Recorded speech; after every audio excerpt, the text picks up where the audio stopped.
Hi guys, எல்லோரும் எப்படி இருக்கீங்க? இன்றைக்கி பூண்டு சட்னி தான் செய்ய போகிறோம். எப்படி செய்யுதுன்னு பார்க்கலாமா? செம்ம டேஸ்ட்டாக இருக்கும். நீங்களும் செஞ்சு ட்ரை பண்ணுங்கள். அடுப்பு பற்ற வச்சுக்கோங்க, கடாய் வச்சுக்கோங்க. கடாய் காஞ்சோடனே எண்ணெய் சேர்த்துக்குங்க. எண்ணெய் கொஞ்சம் நேரம் காயட்டுங்க. வரமிளகாய் சேர்த்துக்கலாம். உங்கள் காரத்துக்கு தகுந்த மாதிரி வரமிளகாய் சேர்த்துக்குங்க. நான் ஒரு 6 மிளகாய் எடுத்திருக்கேன். அது கொஞ்சம் காரமாக இருக்கும், அதனால் நான் கம்மியாக எடுத்துருக்கேன். உங்கள் காரத்துக்கு தகுந்த மாதிரி எடுத்துக்கோங்க. இது கொஞ்சம் காரமாக செஞ்சு சாப்பிடுங்க, சூப்பராக இருக்கும். கலர் சேஞ்ச் ஆனோடனே எடுத்துகிட்டு தட்டில் மாற்றிக்கலாம். ஒரு பவுல் பூண்டு உரித்து வச்சுருக்கேன், நல்லா பெரிய பெரிய பூண்டு, அதை சேர்த்துக்கலாம்.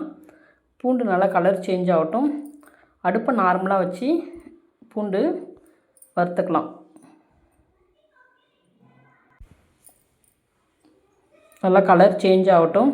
இந்தமாரி நல்லா அப்படியே கலர் சேஞ்ச் ஆகிற வரை பார்த்துக்கிட்டே இருங்க.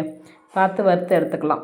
இப்போ ஒரு பவுல் தக்காளி சேர்த்துக்கலாம். மீடியம் சைஸாக இருந்தால் ஒரு 3 தக்காளி, பெரிய சைஸாக இருந்தால் 2 தக்காளி போதும்.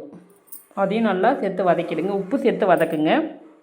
வதக்கும் போது கண்டிப்பாக இந்த சட்னி செஞ்சு சாப்பிடுங்க. ஏற்கனவே நம்ம சின்ன வெங்காயம் சட்னி போட்டிருக்கோம், அதையும் ட்ரை பண்ணி பாருங்கள். நிறைய சட்னி வகையெல்லாம் போட்டிருக்கோம், வீடியோவில் இருக்குது, பாருங்கள். மறந்துடாமல் சட்னிலாம் செஞ்சு சாப்பிடுங்க. ஒவ்வொரு சட்னி ஒவ்வொரு ருசியாக இருக்கும். காய்கறி சட்னி செஞ்சுருக்கோம். இது நல்லா இந்த ஸ்டேஜில் வதங்கினா போதும். அடுப்பு ஆஃப் பண்ணிவிட்டு நம்ம ஆற வச்சுக்கலாம். தட்டில் போட்டு ஆற வச்சுக்கோங்க. ஃபேனில் வச்சு நல்லா ஆறட்டும். ஆறுனதுக்கு பிறகு மிக்ஸி கப்பில் சேர்த்துக்கலாம். மிக்ஸி கப்பில் சேர்த்து நல்லா இந்த பூண்டுலாம் மழைன்னு அரைச்சிக்குங்க.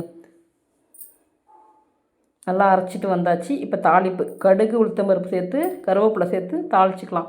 இது நீங்கள் லாங்காக எங்கேயாவது வெளியே போகிறீங்கன்னா இந்த சட்னி எடுத்துகிட்டு போகலாம். அப்போ தாளிப்பு கொடுக்காதீங்க. சூப்பரான சட்னி ரெடி ஆயிடுச்சு, பூண்டு சட்னி. நீங்களும் செஞ்சு ட்ரை பண்ணுங்கள். ஓகே காய்ஸ், பாய்.